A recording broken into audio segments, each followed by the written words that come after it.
오늘은 독박 육아이니 아기를 온전히 24시간 데리고 있으면서도 실천할 수 있는 그 정신 건강을 위한 몇 가지 팁을 알려드려 볼게요. 제가 정말 효과적이라고 생각하는 것들 위주로 얘기를 해보겠습니다.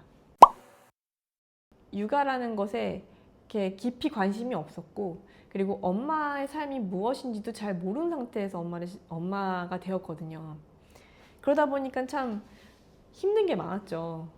진짜 그 매일매일 내 맘대로 되지 않는 걸 가지고 붙들고 왜 이렇게 안 되지 막 이러면서 막 울기도 하고 화도 내고 막 우울해하기도 하면서 되게 감정적으로 좀 파란만장한 되게 어두운 시간들을 보냈어요. 근데 지금 이 순간에도 그런 엄마들이 아주 많을 것이기 때문에 일단은 가장 먼저 하고 싶은 얘기는 육아 산후 우울증, 그리고 육아인의 우울증은 지극히 보통의 일이고 또 평범한 거고 어찌 보면은 당연한 일이다. 그럴 수밖에 없다. 겪을 수밖에 없다. 이렇게 말하고 싶어요. 그러니까 초보 엄마들의 육아는 갈수록 힘들어지는 것 같거든요. 왜냐하면 우리가 아이가 생기기 전에 누리는 것들이 되게 많아요. 근데 아이가 생기는 순간부터 너무나 많은 것들로부터 차단이 되는 거예요. 그래서 그런 것들로 인해서 괴로워할 엄마들이 점점 늘어나고 있다고 저는 생각을 하거든요. 그래서 못 견디는 것들도 많을 것이고, 못 견디는 게 많다 보니까 아이도 온전히 예뻐해주지 못하고, 또 육아를 하는 나 자신, 위대한 일을 하고 있는 나 자신도 되게 자랑스러워하지 못하고, 그런 되게 작고 어두운 마음으로 사실은 되게 인생의 황금기일 수도 있는 시간을 아깝게 흘려보내고 있다는 생각이 들어요. 제가 그랬기 때문에 약간 지금은 꼰대가 되어서 이런 얘기를 할 수 있게 된 것 같은데, 그래서 오늘은 독박 육아이니, 그러니까 온전히 혼자서, 그러니까 뭐 조부모님의 도움이나 남편의 어떤 육아 협조가 거의 없는 상태로 아기를 나 혼자 데리고 있으면서도, 온전히 24시간 데리고 있으면서도 실천할 수 있는 그 정신 건강을 위한 몇 가지 팁을 알려드려 볼게요. 되게 어디서나 볼 수 있는 흔한 팁일 수도 있지만 제가 정말 효과적이라고 생각하는 것들 위주로 얘기를 해보겠습니다. 일단은 햇빛을 쬐는 거예요. 햇빛만큼 좋은 치료제가 없어요. 이거는 모든 정신건강의사 선생님들이 다 하시는 말이에요. 그래서 햇빛을 무조건 쬐도록 하세요. 햇빛의 그 밝은 빛을 보는 행위 자체가 되게 큰 도움이 돼요. 그래서 집에 이제 해가 이렇게 지나가잖아요. 물론 이제 저는 아기를 낳았을 당시에는 굉장히 열악한 상황에 집에 살고 있어가지고 하루 종일 볕이 거의 안 들었어요. 근데 그 아주 작게 난 주방 창문이 서향이었는데 거기만 그 하루에 해가 저무는 시간에 잠깐 해가 쫙 들어왔다가 금방 사라지는 그 시간대가 있었거든요. 그래서 그때 햇빛을 봤던 것 같아요. 그래서 집 밖으로 나갈 엄두가 안 나는 정말 어린 아기를 키우는 엄마들이라면은 집에서 그렇게 해가 지나가는 타이밍에 내가 좋아하는 스팟에서 햇빛을 꼭 쬐도록 하세요. 들어온 햇빛을 그냥 보는 것만도 괜찮아요. 햇빛을 바라보기만 해도 기분이 좋아지더라고요. 근데 가능하면 야외에서 햇빛을 쬐는 게 더 좋긴 해요.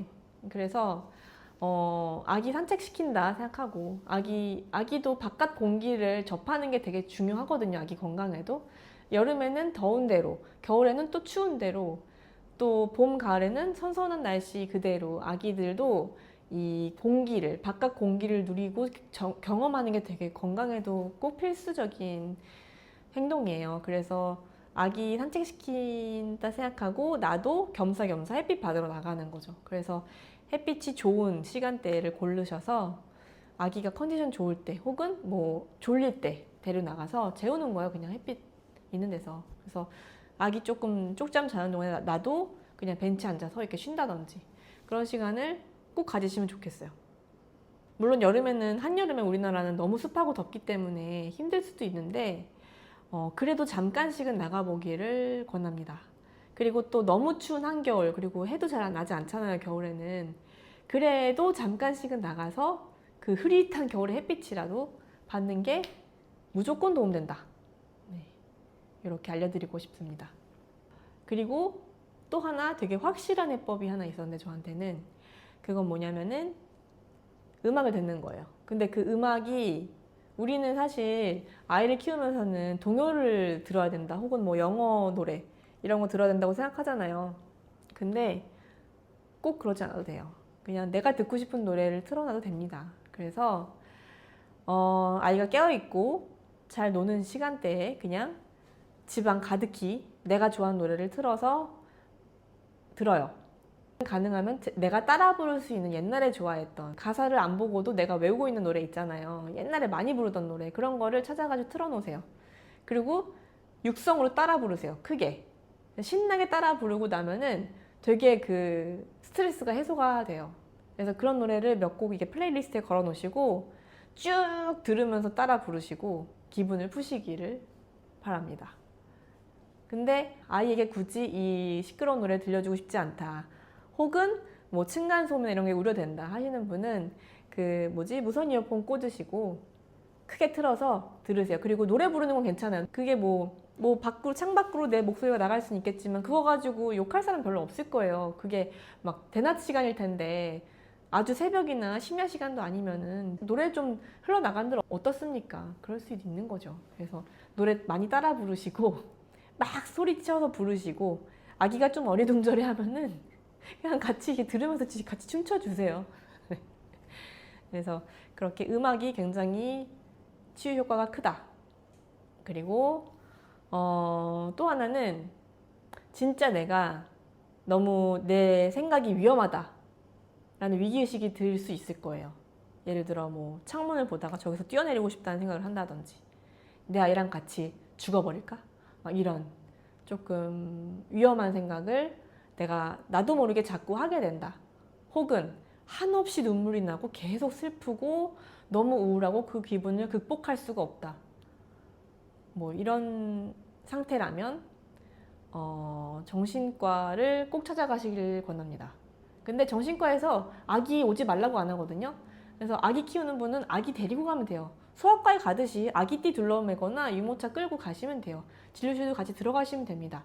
아기가 진료를 좀 방해할 수는 있어요. 근데 그 산후우울증, 육아우울증을 찾아온 부모를 아기랑 같이 왔다고 해서 이렇게 진료 거부를 하실 의사 선생님 아무도 없고 오히려 되게 잘 대해 주실 거예요. 그래서 아기를 데리고라도 꼭 정신건강의학과에 가셔가지고 상담을 받으시고 도움을 받으세요. 그래서 거기서 처방해 주는 약은 꼭 처방대로 꼭꼭 드시고, 만약에 약 복용이 좀 무섭다 하시는 분은 그런 무서움을 이제 가감없이 이야기를 하세요. 의사 선생님한테. 나는 뭐 잘은 모르지만 내가 약을 안 먹어봐서 이걸 먹어도 되는지 솔직히 무섭다, 두렵다, 뭐 의존성 같은 것도 두렵다, 이런 두려움에 대한 얘기를 충분히 하세요. 그리고 그거에 대한 설명은 또 다 들으시고, 또 좋은 선생님이라면 그런 나의 걱정거리도 다 감안을 하셔가지고 처방을 내려주실 테니까. 그리고 처음부터 되게 세게 처방하는 의사는 아무도 없어요. 되게 약하게 시작하는 게 일반적이지. 약 처방을 꼭 받으시고 처방대로 꼭 드시고, 그리고 다음 예약 날짜에 꼭 가세요. 그리고 그 기간 동안에는 의사가 처방해 준 만큼을 성실하게 먹되, 만약에 뭔가 조금이라도 이상하면 병원에 전화를 해서 물어보세요. 그렇게 하면은 뭐 병원 쪽에서 얘기해 주는 게 있을 거예요. 그래서 그때 이야기를 들으시면 돼요.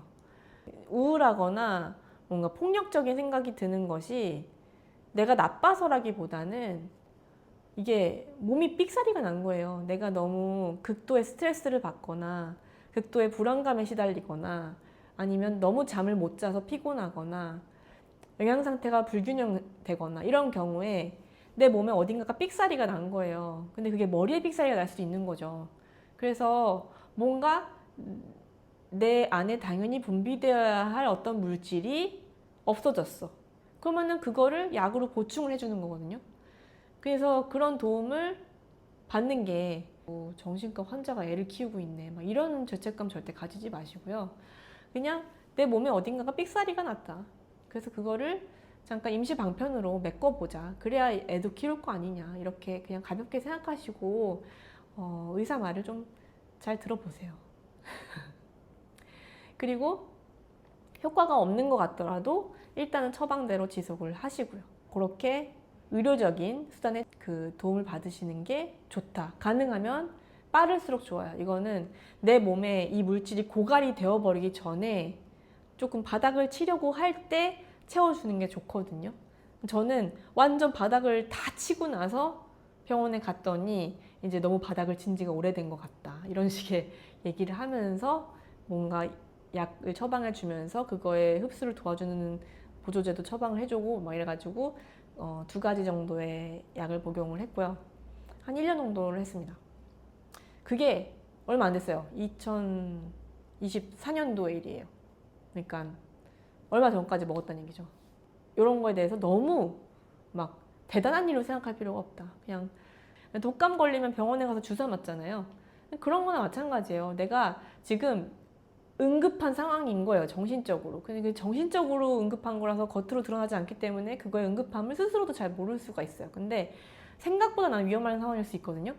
그러니까 그거를 절대 그냥 지나치려고 하지 마세요. 그냥 시간이 지나면 나아지겠지라고 생각하지 마세요. 그냥 약의 도움을 받아서 빨리 극복하고 나다운 나로 돌아가자. 이렇게 마음 먹으시는 게 훨씬 좋습니다. 그리고 병원을 다니다가 뭔가 조금 쎄한 느낌이 든다 싶으면은 병원을 바꾸세요. 그럴 수 있잖아요. 나랑 안 맞는 의사일 수도 있고 좀 이상한 의사일 수도 있잖아요. 그러면은 과감하게 병원을 바꾸는 것도 괜찮다.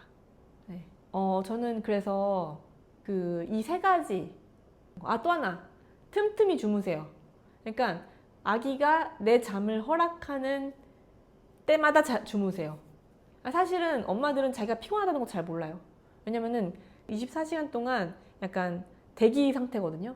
그래서 자기가 피곤한 것조차 모르고 있는 상황이 더 많을 수 있어요. 아기를 낳고 키우고 있는 사람은 당연히 피곤할 수밖에 없거든요. 그러니까 나의 가장 중요한 임무는 내 휴식이다. 이렇게 생각하셔야 돼요. 아기를 먹이는 것도 중요하고 아기를 재우는 것도 중요하고 아기한테 뭔가 놀잇감을 사주는 것도 중요하겠지만 제일 중요한 거는 내가 좀 쉴 수 있을 때 쉬어서 제대로 된 정신으로 아이를 케어하는 게 중요하거든요. 그래서 아이 낮잠 시간엔 되도록이면 자요. 아기 자는 옆에 누워가지고 핸드폰 보지 마시고 가능하면 최대한 촘촘하게 열심히 잠을 찾아 주무세요. 네, 이게 진짜 중요합니다. 그래서 5분이라도 자고 10분이라도 자고 틈틈이 계속 자야 돼요. 밤에도 너무 늦게까지 깨어있으면 안 되고 자야 돼. 아이는 언제 깰지 몰라. 그러니까는 정말 적극적으로 열심히 자야 돼요. 알겠죠? 이렇게 하면은 조금 건강이 그래도 회복이 조금 돼요. 네, 그래서 제가 오늘 한 이야기 4가지는 독박 육아인도 하실 수 있으실 거예요. 첫 번째, 햇빛을 찾아다니시기. 2번째는 노래를 크게 듣기. 근데 그 노래를 가능하면 따라 부를 수 있는 걸로 내 육성으로 크게 따라 부르기. 안 되면 이어폰으로 듣기. 그 다음에 3번째는 병원에 가기. 그리고 그 의사의 처방대로 성실하게 약을 복용하고 진료를 보러 다니기. 그 다음에 4번째는 잘 수 있을 때 최대한 적극적으로 열심히 자기. 네, 잊지 마세요. 요것만 지키셔도 아기가 아주 어린 시절의 육아는 되게 건강하게 해내실 수 있을 거예요. 그렇게 어떤 우울함과 극단적인 생각에 빠져서 어둡게 그 시기를 너무 오랫동안 보내지 않기를 바라는 마음에서 부탁드립니다. 네, 힘내세요. 안녕.